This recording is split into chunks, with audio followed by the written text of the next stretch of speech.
అది బాగా ఇచ్చుంటారు.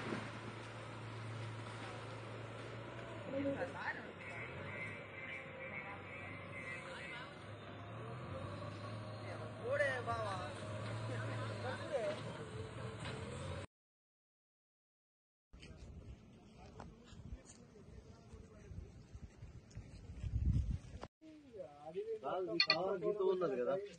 ఆ తవ్వ ఉన్నది కరెక్ట్ అన్న. ఇప్పుడు ఆ తవ్వకు 5 కిలోమీటర్లు ఇక్కడ నుంచి.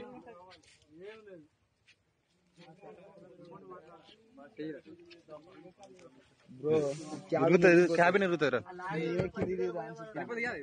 కాదు.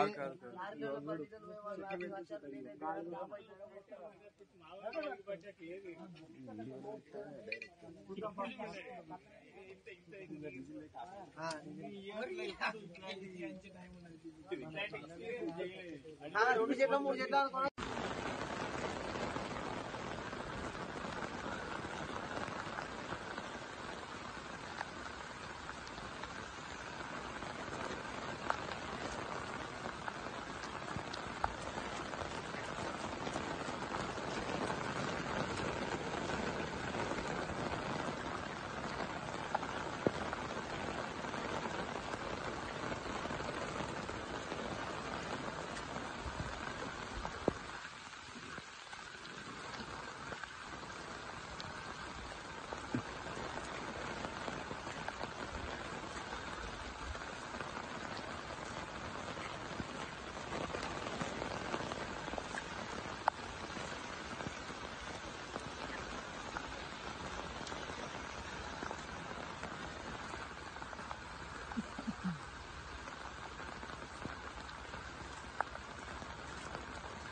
ఆ తవ్వ ఉన్నది కరెక్ట్ అన్న. ఇప్పుడు ఆ తవ్వకు 5 కిలోమీటర్లు ఇక్కడ నుంచి.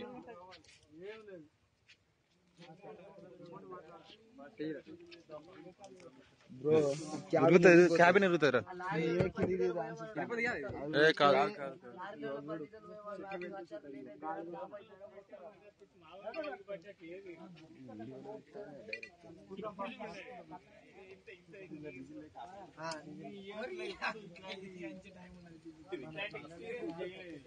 రెండు చెట్ల 3 చెట్ల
అది బాగా ఇచ్చుంటారు.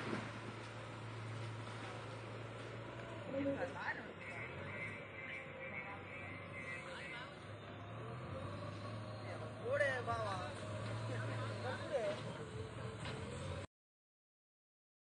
నిన్నటి నుంచి వస్తున్నటువంటి డ్రోన్ కెమెరాస్ ద్వారా వచ్చే విజువల్ చూస్తే నాట్ ఓన్లీ ఒక మేడారం రోడ్డు లేదా ఈ హైవే మీద, కానీ మొత్తం జంగల్లో మొత్తం ఈ సుడిగాలితోటి ఎట్లా నష్టం జరిగిందనేది బయటకు వస్తా ఉంది. కాబట్టి సెంట్రల్ గవర్నమెంట్ ఇది ఒక ప్రత్యేక దృష్టి పెట్టి ఈ మళ్లీ రీప్లేస్ చేసుకోవడానికి, అది నేషనల్ మన wild life area, wild life sanctuary అది. సో దాన్ని రకరకాల మంచి వనమూలికలకు కూడా ఎఫెక్ట్ అయింది. 100 ఏళ్ల నాటి చెట్లు కూడా మనం కోల్పోవడం జరిగింది. ఆ ప్రాంతాన్ని మరి ఇక్కడటువంటి కిషన్ రెడ్డి గారు, అదే సెంట్రల్ మినిస్టర్ గారు బండి సంజయ్ గారు ప్రత్యేక చొరవ తీసుకొని ఆ ప్రాంతాన్ని రీప్లేస్ చేయాలి, మళ్ళీ వాటికి నిధులను శాంక్షన్ చేయాలి.